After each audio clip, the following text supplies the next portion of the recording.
A'udzu billahi minasyaitonir rajim. Bismillahirrahmanirrahim. Kita sampai di ayat 32, 33 dan 30, 33, 34, 35 ya. A'udzu billahi minasyaitonir rajim. Bismillahirrahmanirrahim. Innallaha astafa Adam wa Nuh wa ala Ibrahim wa ala Imran 'alal 'alamin.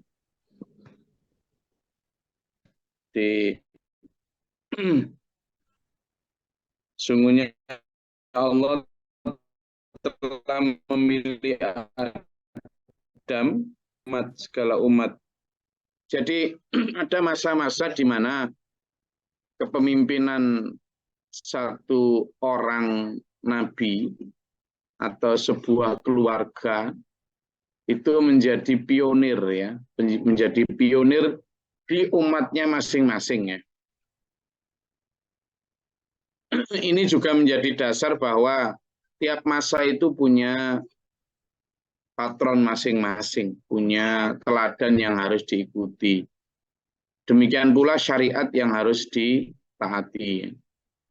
Dan setiap itu juga memiliki kandungan pelajaran. Nabi Adam dipilih sebagai manusia pertama di muka bumi, tidak usah diperdebatkan apakah benar Nabi Adam, tidak usah lah, tidak penting. Ada pertanyaan tentang masa Nabi Adam yang pertama, katanya sebelumnya ada, iya sebelumnya ada atau tidak, yang pertama ditunjuk dalam Al-Quran adalah Nabi Adam. Yang pertama yang perlu kita pelajari dari Nabi Adam adalah bahwa Nabi Adam itu penduduk surga, artinya kita ini sebagai anak cucu Adam juga berarti penduduk surga. Kita ini genetika surga. Sekarang gini, untuk membuktikan kita ini layak balik ke surga atau enggak, orang-orang kalau sudah balungannya kaya, saya selalu pakai kata-kata balungan ya, balungan itu kalau sudah genetikanya kaya, dia akan tetap kaya tuh. Lah kalau sampean dan saya ini orang-orang kaya surgawi yang terbiasa dengan rumah-rumah mewah di surga sana, yang gimana kalau digambarkan di surga di dalam surat Al-Waqiah, Al-Kahfi, surat Ar-Rahman, gimana gambarkan surga coba? Dalam ayat-ayat yang lain coba itu. Betapa luar biasa menggambarkan surga. Surga digambarkan sebagai rumah yang penuh intan berlian, rumah yang penuh dengan yakut jabarjut. Setiap orang dapat seluas langit dan bumi dan seterusnya. Nah itu sebenarnya yang digambarkan oleh kita. Dan Nabi Adam, kita ini penduduk surga. Nabi Adam adalah penduduk surga, kita adalah anak cucu Nabi Adam, berarti sebenarnya kita itu penduduk surga. Itu yang pertama. Nah, yang kedua yang perlu dipahami, kalau memang kita penduduk surga, harusnya mindset kita juga mindset penduduk surga. Kan gitu. Mindset penduduk surga itu antara lain, jelas dia adalah orang yang atau ruh atau jiwa yang sudah begitu terbiasa dengan kemewahan yang luar biasa di surga sana. Artinya kalau melihat kemewahan yang biasa saja di dunia ini, mau rumahnya Michael Jackson, mau rumahnya Elon Musk, mau rumahnya Mittal Laxmi, itu orang paling kaya di India yang rumahnya 28 lantai itu. Mau rumahnya Raffi Ahmad, udah nggak membuat sampean terwaukan lah. Iya loh, sampean dan saya ini penduduk surga. Nanti di akhirat itu dalam kitab Surah An-Nasihin, penduduk surga itu naiknya itu naik buruk. Buruk itu barkun itu cahaya. Artinya kecepatan kendaraan yang kita naiki adalah light speed. Apa? Kecepatan cahaya.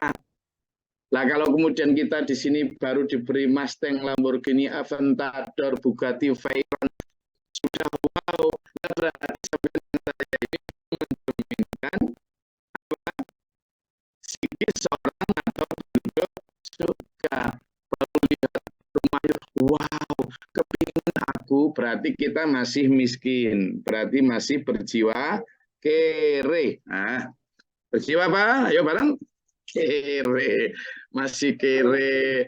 Kalau melihat gemerlap dunia masih wow, berarti masih kere, belum sebagai anak cucu Adam.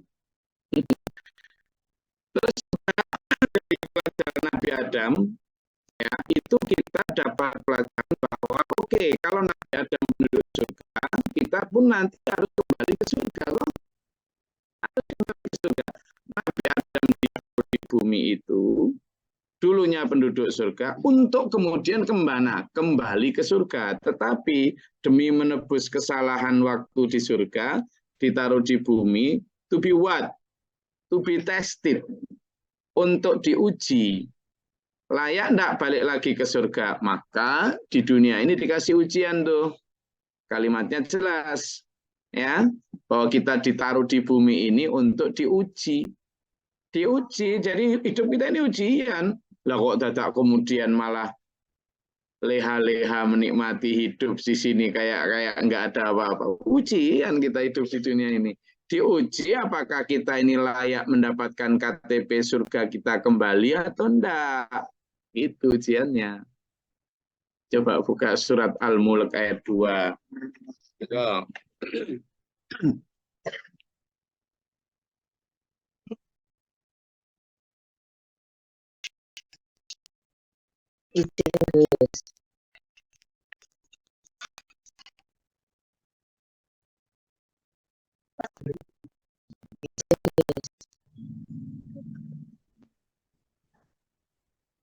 Apa enggak baca? Yang tadi belum baca silakan.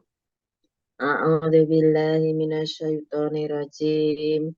Bismillahirrahmanirrahim. Yang menciptakan mati dan hidup untuk menguji kamu, siapa di antara kamu yang lebih baik amalnya, dan Dia Maha Perkasa, Maha Pengampun. Sadaqallahul Azim. Jadi kalimatnya jelas tuh. Dialah Allah, alladzi zat yang khalaqal maut wal hayat, menjadikan hidup dan mati. Maksudnya apa? Di bumi. Ya, untuk kita ini. Apa? Untuk. Nah, untuk ini berarti the purpose, the aim. Apa? Tujuan. Tujuan utama Allah khalaqal maut wal hayat, hidup dan mati menciptakan itu liyabluwakum, untuk menguji kalian. Menguji kalian. Apa? Ayyukum, siapa di antara kalian ahsanu, yang paling baik, yang paling layak untuk kembali ke surga. Ahsanu amalan. Yang paling baik. Jadi kita ini ujian dulu. Yang nggak baik akhirnya terus di neraka itu. Ya kan? Yang bisa, yang baik, yang cocok, yang lolos, yang pass the test, yang bisa lolos dari ujian, itu kemudian masuk surga. Sementara yang nggak lolos ujian masuk neraka. Simple, sebegitu sederhana. Nah, dari Nabi Adam itu kita bukan hanya, oh Nabi Adam itu dulu nenek moyang kita, bukan hanya itu pelajarannya. Tapi pelajarannya adalah itu. Banyak tadi. Selanjutnya Nabi Adam diturunkan ke bumi, dan lihat pertama, kenapa Nabi Adam diturunkan ke bumi? Karena satu kesalahan kecil, yakni rakus. Karena apa? Ketika diberi begitu banyak kenikmatan di surga, dilarang satu saja, la taqraba hadhihi syajarah, jangan kau dekati satu pohon ini saja, tapi masih mendekati. Nah, itu yang harus kita jangan rakus di dunia. Wala Ibrahim wa Nuhan, dan Nabi Nuh. Nabi Nuh kita juga dapat pelajaran. Apa pelajaran yang didapat? Nabi Nuh kita dapat pelajaran betapa bahwa bahkan keluarga Nabi sekalipun belum tentu selamat jika tidak mengikuti ajaran nabinya. Apalagi hanya kita yang umatnya Nabi. Keluarga Nabi aja belum tentu selamat kalau tidak mengikuti, maka mau tidak mau kalau kita ingin diakui Nabi Muhammad SAW, mendapat syafaat Nabi Muhammad SAW, kita harus mengikuti sebagai umatnya. Ingat, 2 hari yang lalu kita mempelajari tentang 12 golongan yang akan dibangkitkan di akhirat nanti dari umatnya Nabi itu. Nabi Muhammad sambil nangis itu menceritakan. Ya, 11 diantaranya adalah umatnya Nabi yang dibangkitkan dalam rupa yang tidak karu-karuan, ada yang dalam bentuk babi, ada dalam bentuk macam-macam, dan masuk neraka. Hanya ke-12 yang masuk surga. Ya, nomor 12, dan itu menjadi peringatan untuk kita. Maka dari Nabi Nuh kita juga belajar betapa untuk selamat dalam perahu keselamatan kita harus taat. Wa ala Ibrahim.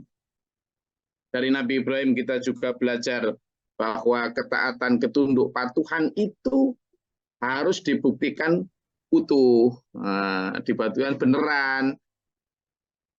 Ritual Idul Adha itu total karena ikut apa? Ikut apa? Ikut ini, ikut apa? Ketaatan Nabi. Bagaimana ketaatan Nabi di dalam apa? Mengikuti Islam itu, dan Islam ternyata digambarkan sebagai apa? Sampai diperintah nyembelih putranya. Nah, maka Idul Adha kita kemudian mengikuti dengan nyembelih apa? Kambing. Sampai diperintah sampai ninggalkan istrinya di padang pasir. Gitu kan? Nah, maka hal-hal semacam itu menjadi contoh untuk kita. Kita ibu istrinya Nabi Ibrahim lari-lari kecil ketika mencari air, sa'i. Tapi ketaatan itulah yang kita harus ikuti. Wa ala Imran alal alamin, dan keluarga Imran, yakni keluarga Maryam dan Isa. Banyak pelajaran. Dzurriyyatan ba'duha min ba'din. Sebagian adalah keturunan sebagian yang lain. Memang itu silsilahnya jelas ya. Dari Nabi Adam, kemudian ada satu nabi lagi, lalu sampai Nabi Nuh. Jadi Nabi Nuh itu termasuk zaman-zaman awal. Jadi kalau dalam penelitian itu konon banjir bandang yang mengelilingi bumi di masa Nabi Nuh itu saat zaman es mencair ya. Mencairnya es di kutub utara dan kutub selatan itu sehingga menenggelamkan bumi. Berarti itu masih di zaman-zaman pasca dinosaurus pas itu ya. Mungkin ya. Wallahu a'lam.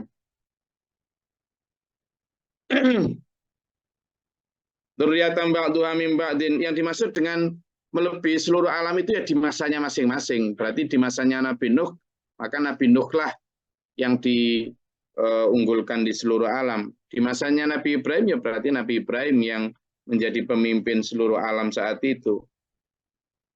Idza qalat imra'atu Imran rabbi inni nadzartu laka ma fi batni muharraran fataqabbal minni. Pada saat istrinya Imran yaitu Hannah,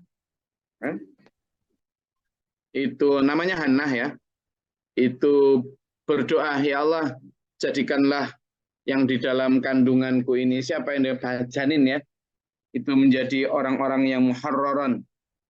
Apa muharraran?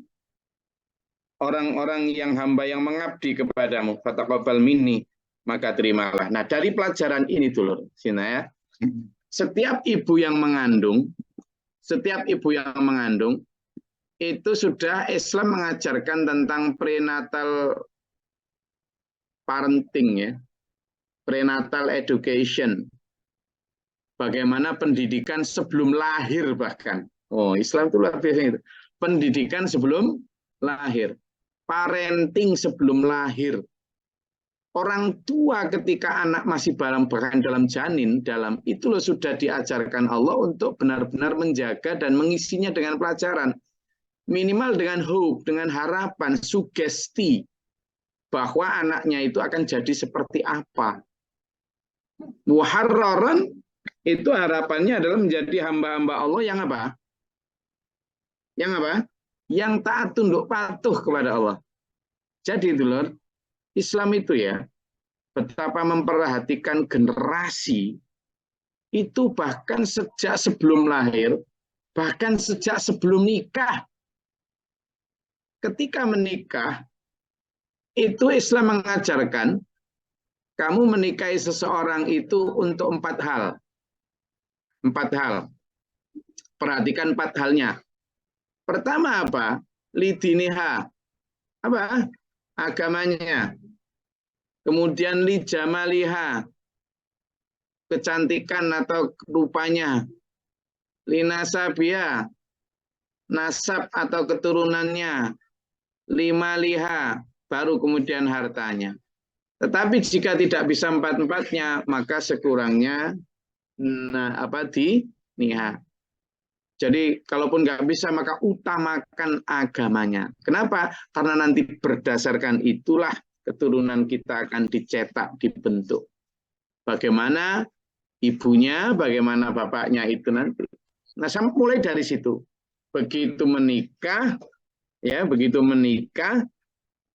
lalu bersetubuh pun, ketika menikah akadnya jelas harus suci apa segala macam, syarat-syaratnya segala macam. Ketika bersetubuh pun harus diawali dengan doa dalam keadaan bersih, suci.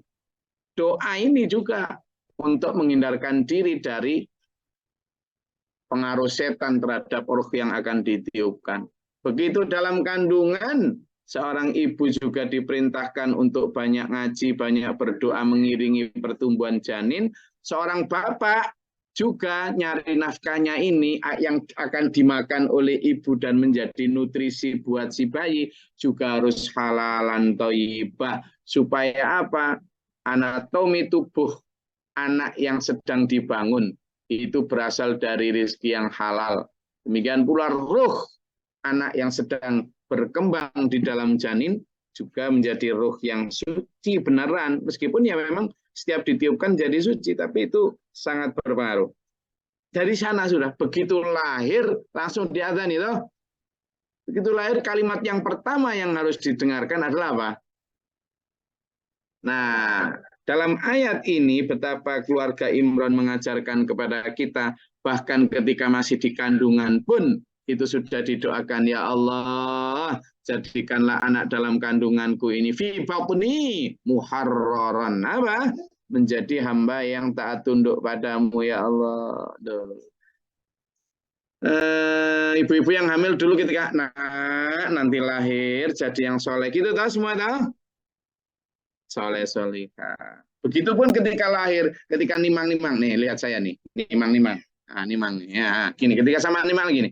Nang ning nang nang ning nang nang ning nang. Nah, nanti jadi anak yang soleh solihah ya, yang berbakti pada Allah dan orang tua ya. Gitu toh? Oke. Begitu besar, begitu besar anaknya, Bu, saya itu loh pengen jadi marbot masjid yang selalu memanggil orang untuk azan, ya nanti sambil kerja dikit-dikit asalkan sudah cukup, ya pokoknya marbot jadi direktur bank gitu loh, malu-maluin. Nah gitu tuh, padahal sampean ketika mengayunkan itu nggak ada jadi direktur bank ya nak ya, nanti jadilah kaya raya, nggak ada gitu sama itu, jadilah anak yang soleh dan soleha gitu. Apakah tidak boleh jadi direktur perusahaan? Boleh, tapi ingat, yang pertama sekali sampean doa, itu julu anak sama adalah basicnya, basic diniha, agamanya. Bukan kok kemudian semua orang disuruh jadi marbot masjid, begitu itu hanya sebuah simbol. Saya ingin mengatakan bahwa sampean itu kalau mau anaknya soleh dan solehah sejak dalam kandungan, sejak dalam ayunan, ya biarkan dia menjadi soleh dan solehah sampai nanti tua. Jangan kemudian ketika dia sudah remaja, sampean sudah berubah pikiran, orientasinya, kemudian standar suksesnya lalu adalah harta, jabatan, dan kekayaan. Sehingga ketika anaknya tidak soleh, tidak apa-apa, asalkan hartanya banyak. Nah ini yang repot. Tapi ketika dia soleh banget, solihah banget, tapi hartanya dikit, jabatannya juga nggak terlalu, hidupnya sederhana, sampean nggak terlalu menghormati. Nah ini yang harus kita revisi dari apa yang didoa oleh istri Imron, bahwa kita ini kadangkala juga masih apa? Tidak konsisten ketika menimang-nimang, nah jadilah anak soleh dan solihah. Tapi begitu anaknya tinggi, besar soleh dan solihah, tapi tidak terlalu berharta, sampai tidak terlalu bangga dan juga tidak terlalu senang. Kenapa? Karena digoda setan. Standarnya berubah. Karena tetangga kanan kiri dan seterusnya. Nah, zaman jadi seorang harus benar-benar memiliki standar yang konsisten, istiqomah. Standarnya siapa? Allah dan Rasulnya. Standarnya siapa? Para pendahulu kita. Standarnya siapa? Quran. Standarnya siapa? Hadis. Bukan standar tetangga kanan kiri. Jelas nih. Nah, pun. Kita diskusikan ayat 33, 34, dan 35. Silakan.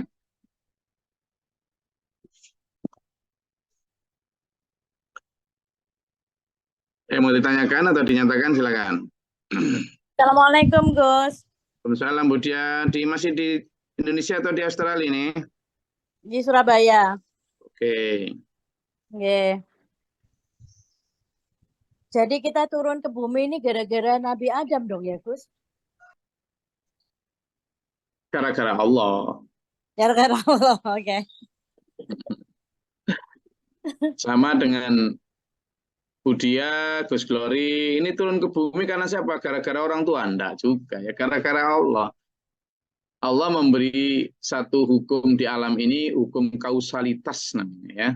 Hukum kausalitas itu hukum sebab dan akibat.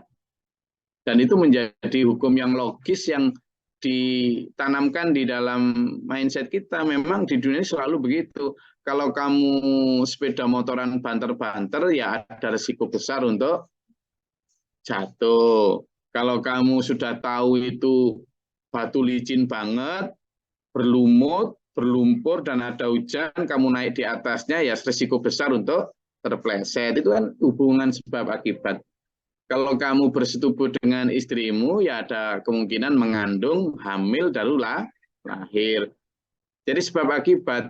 Di surga juga begitu, wahai Adam, kalau kamu syukur dengan ribuan jutaan nikmat yang ada ini, tapi tidak menyentuh satu pohon itu, ya kamu kekal di surga. Tapi kalau kamu nanti sampai melanggar itu, awas lo ya, bahaya, gak bahaya, kan gitu. Ternyata masih disentuh, ya akhirnya gitu, ke dunia. Begitu ke dunia, ya bukan karena Allah, ya karena kita sendiri. Jadi kalau tadi karena Nabi Adam, ya iya, tapi ya tidak juga. Lah kenapa Allah menciptakan pohon itu kalau memang tahu bahwa Nabi Adam akan melanggarnya, kan gitu. Jadi ini kausalitas ya, kausalitas. Ada lagi?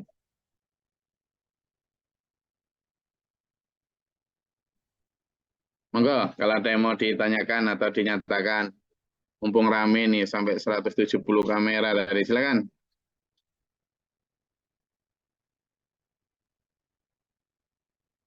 Siap, izin Gus. Silakan. Yang pertama tadi tentang bagaimana ceritanya kisah Nabi Adam ke bumi. Ya, di mana kenikmatan yang diberikan oleh Allah demikian rupa hanya karena perintah dilarang, dan diantaranya juga karena sumpah seperti di surat Al-A'raf. Surat Al-A'raf kalau tidak luput itu, bagaimana sumpahnya setan untuk menjerumuskan anak cucunya Adam. Nah, apakah itu bagian daripada memang sumpah keramatnya setan untuk menjerumuskan anak cucunya Nabi Adam sehingga Nabi Adam sampai terpincut larangan Allah tersebut. Lalu yang kedua tentang zuriyah atau nasab tadi, Gus, bagaimana Nabi Nuh sendiri meminta kepada Allah bagaimana anaknya yang sudah jelas-jelas tidak mau mengikuti perintahnya, tapi Nabi Nuh sampai menangis meminta sehingga akhirnya ditegur oleh Allah Subhanahu wa taala. Nah, sehingga sampai saat ini itu juga lagi booming bagaimana sekarang membanggakan tentang nasab dari keturunan Nabi Muhammad Shallallahu alaihi wasallam. Terus yang ketiga, Gus, tentang anak yang dikandung oleh ibu tadi, apakah ketika seorang anak itu lahir, ternyata itu tidak sesuai mungkin dengan harapan. Itu tadi mungkin harapannya berharap dengan anak yang soleh dan soleha, berharap ini dan sebagainya. Nah, ketika terlahir ternyata harapan itu tidak sesuai dengan harapan doa tadi. Apakah itu doanya yang tidak tulus, doanya tidak ikhlas, atau mungkin ada harapan-harapan lain dari mungkin kedua orang tuanya yang tidak sesuai seperti itu, Gus? Matur nuwun. Ya, jadi yang pertama turunnya Nabi Adam ya tadi seperti saya bilang kausalitas ya. Ketika Nabi Adam diciptakan, Allah mencipta, kita buka sama-sama ya di surat Al-A'raf. Surat Al-A'raf itu surat ke-7 ya.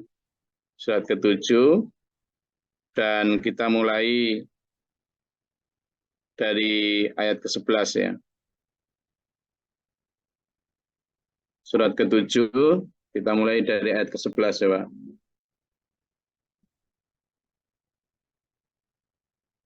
Di sana kan dijelaskan ya. Monggo, ada yang mau membaca ayat ke-11? Izin Gus. A'udzubillahi minasyaitonirrajim. Bismillahirrahmanirrahim. Dan sungguh kami telah menciptakan kamu, kemudian membentuk tubuhmu. Kemudian kami berfirman kepada para malaikat, bersujudlah kamu kepada Adam. Maka mereka pun bersujud kecuali iblis. Ia iblis tidak termasuk mereka yang bersujud. Shadaqallahu. Oke. Di ayat 11 ini kan jelas. Ketika Allah menciptakan Adam, kemudian memerintahkan seluruh malaikat bersujud. Berarti semuanya awalnya dulu malaikat loh ya. Termasuk iblis itu. Itu dulu awalnya malaikat semua orang hamba-hamba Allah yang sangat taat pada Allah. Tapi karena kemudian tidak mau bersujud, tidak mau taat, lalu dia menjadi iblis itu. Selanjutnya gantian ayat 12 yang belum baca.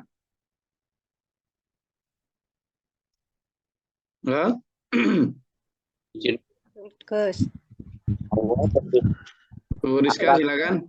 A'udzubillahi minasyaitonirrajim. Bismillahirrahmanirrahim. Allah berfirman, apakah yang menghalangimu sehingga kamu tidak bersujud kepada Adam ketika aku menyuruhmu?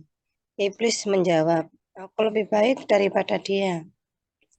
Engkau menciptakan aku dari api, sedangkan dia engkau ciptakan dari tanah. Kan kausalitas tuh. Kenapa kamu nggak mau taat? Kata Allah. Nah, gimana aku bersujud? Dia kau ciptakan dari tanah, aku api, aku ya lebih baik dari dia. Nah, ini kan kausalitas. Karena si setan juga gitu. Seandainya si iblis ini dulu taat, ya nggak mungkin terusir. Dia terusir karena tak taat. Dan dia udah tahu itu, konsekuensi itu. Sehingga itu kausalitas. Nabi Adam juga terusir karena tidak taat, misalnya. Maka si iblis juga terusir karena sama. Adil Allah itu. Ayat 13 coba. Lanjutnya. Silakan Mas ya. Bismillahirrahmanirrahim. Allah berfirman, maka turunlah kamu darinya surga, karena kamu tidak sepatutnya menyombongkan diri di dalamnya. Keluarlah, sesungguhnya kamu termasuk makhluk yang hina. Shadaqallahul azim. Ayat ini menunjukkan bahwa tidak patut surga itu untuk orang-orang sombong. Tidak boleh. Makanya kembali ada satu ayat yang menyatakan surga itu manusia kalau ada di hatinya sombong, meskipun seberat darah, tidak akan bisa masuk surga. Kecuali ada onta bisa masuk lubang jarum. Berarti tidak mungkin. Nah, maka setan diusir itu karena kesombongannya. Sampean juga nggak akan bisa masuk surga. Kita, saya dan sampean nggak bisa masuk surga kalau ada sombong.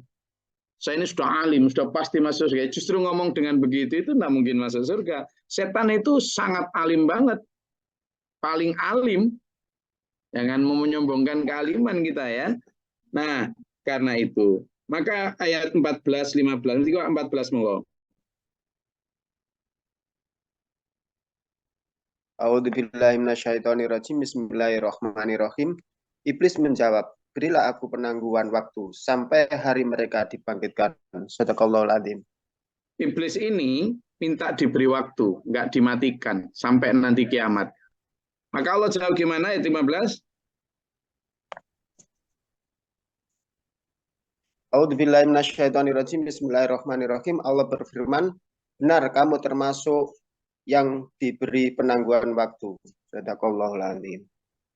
Oke. dan seterusnya ya, kita sama bisa baca sendiri di situ. Maka diberi waktu. Lalu iblis menjawab apa? Itu Mas Abid, tolong dibaca ayat ke-16 dan 17. Atau yang lain silakan. Ayat 16-17 sebelum kita akhiri, ayo. Oke, Bu Rini silakan. Bismillahirrahmanirrahim. Iya, iblis menjawab, karena engkau telah menyesatkan aku, pasti aku akan selalu menghalangi mereka dari jalanmu yang lurus.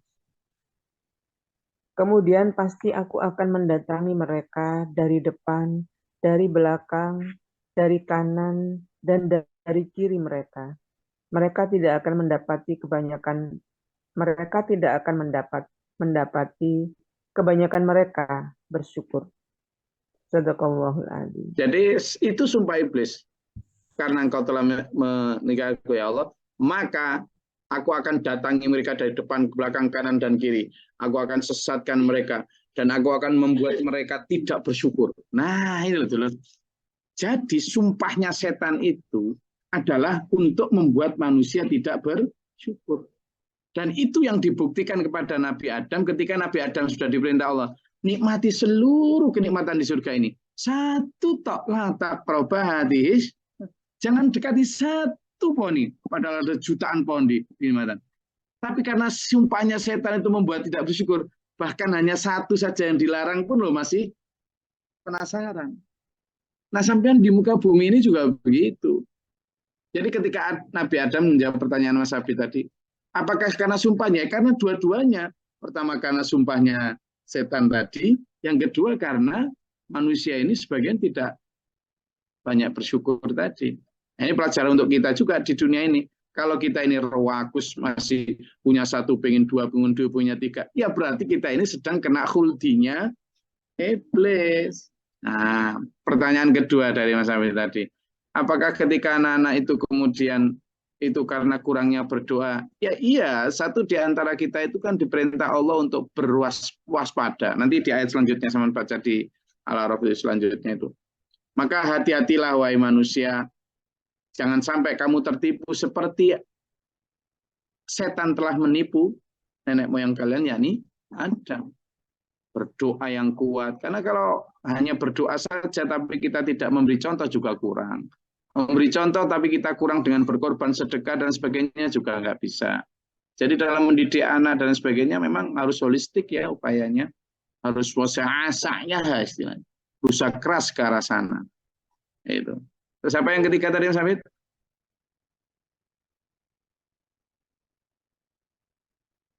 Apa tadi pertanyaan ketiga yang belum saya jawab tadi? Halo? Oke, jadi ini menjadi apa pelajaran untuk kita bahwa sebagai umat ini kita harus benar-benar apa ya? Kalau masalah keturunan ya, keturunan nabi dan sebagainya, tidak ada jaminan, tidak ada satupun jaminan tuh, tidak ada, ya, tidak ada satupun jaminan bahwa hadis yang menjamin keturunanku nanti pasti masuk surga semua, tidak ada gitu, tidak ada. Semua tergantung. Bahkan hadis yang jelas-jelas nyata itu Rasulullah Muhammad SAW sendiri pun mengatakan kepada Fatimah, kalau kamu tidak mengikuti ajaranku, sunnahku, aku tidak bisa menjamin apa-apa kamu di akhirat, tidak bisa membelamu. Itu jelas itu. Jadi kalau keturunan langsung dari beliau aja dibegitukan, apalagi selanjutnya. Demikian pula kita. Jangan hanya mengandalkan kita ini anaknya kiai, anaknya ulama, apalagi ulama. Hanya gitu aja. Tidak ada jaminan. Kalau sudah alim pasti masuk surga. Tidak ada jaminan. Kita semua ini, wala taziru waziratu wizra ukhra, kita semua ini akan laha ma kasabat wa 'alaiha ma kasabat. Kita tergantung terhadap diri kita masing-masing. Kita nanti dapat syafaat dari Rasulullah, ya. Tetapi yang mendapat syafaat adalah yang diakui sebagai umatnya Rasulullah Muhammad SAW. Dan untuk diakui ya kita harus mengamalkan sunnahnya. Kalau kita ngawur-ngawur hidup di dunia terus mengandalkan karena KTP kita Islam nanti dapat syafaat karena kita udah pernah bersyahadat, tidak bisa.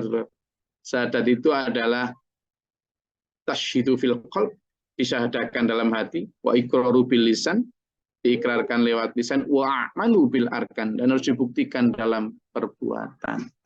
Oke, alhamdulillah, semangat. Alhamdulillah. Kalau udah habis gini nanti minum air putih hangat 2 gelas biar kencing terus, karena nanti kencing terus itu adalah detoksifikasi yang bagus. Setelah itu makan pisang 1 buah, setelah itu berjalan 30 menit, kemudian sholat duha, lalu berangkat kerja. Semoga telur-telur sehat jasmani rohani, diberikan rezeki yang halalan thayyibah, dimudahkan segala urusan dalam kebaikan, dituntun dalam diampuni Allah, selamatkan dunia akhirat ila akhir. Amin. Allahumma sholli wa sallim wa barik. Allahumma ighfir lil mu'minina wal mu'minat wal muslimin wal ahya'i astaghfirullahaladzim. Allahumma atina fi man hadayta wa afina fi man afayta wa lana fi man tawallayta wa barik lana fi ma atayta wa qina syarra ma qadait fa innaka taqdi wa la yuqda 'alaika wa innaka la tudhillu man tasha'u. Tabaraka rabbana wa ta'ala alhamdulillah ma qadaita astaghfiruka wa atubu ilaika. Allahumma da'fana al-bala wal waba wa qad hastina min jinni fi syaitan jabbar. Rabbana natina walina waskabina dan qawmi zalimin. Rabbana la taj'alna fil qawmi zalimin. Allahumma rfa' darajatana fid dunya wal akhirah. Husnul khatimah. Rabbana innana sami'na munadiyan yunadi lil imani an aminu bi rabbikum fa amanna. Rabbana faghfir lana dhunubana wa kaffir 'anna sayyi'atina wa tawaffana ma'al abrar. Rabbana waj'alna muslimina laka wa min dhurriyyatina ummatan muslimatan laka wa arina manasikana wa tub 'alaina innaka antal ghafurur rahim. Rabbana amanna faktubna ma'asyahidin. Rabbana la tuzigh qulubana ba'da idh hadaytana wa hab lana min ladunka rahmah innaka antal wahhab. Rabbana atina fid dunya hasanah wa fil akhirati hasanah wa qina adzabannar. Rabbana atina min ladunka rahmah qina rasyada. Rabbi firli wa li akhi wa li zawjati wa li dhurriyyatina wa li ashabina wa adkhilna fi rahmatika ya arhamar rahimin. Hamna Rabbana taqabbal du'a innaka antas samiul alim. Min Allah min sudur wa masrur bil ibad. Inna Allah ala kulli syai'in qadir. Subhana rabbika rabbil izzati amma yasifun. Assalamun ala Muhammadin. Alhamdulillahirrabbilalamin. Wassalamualaikum warahmatullahi wabarakatuh. Waalaikumsalam. Allahumma arhamna bil Qur'an.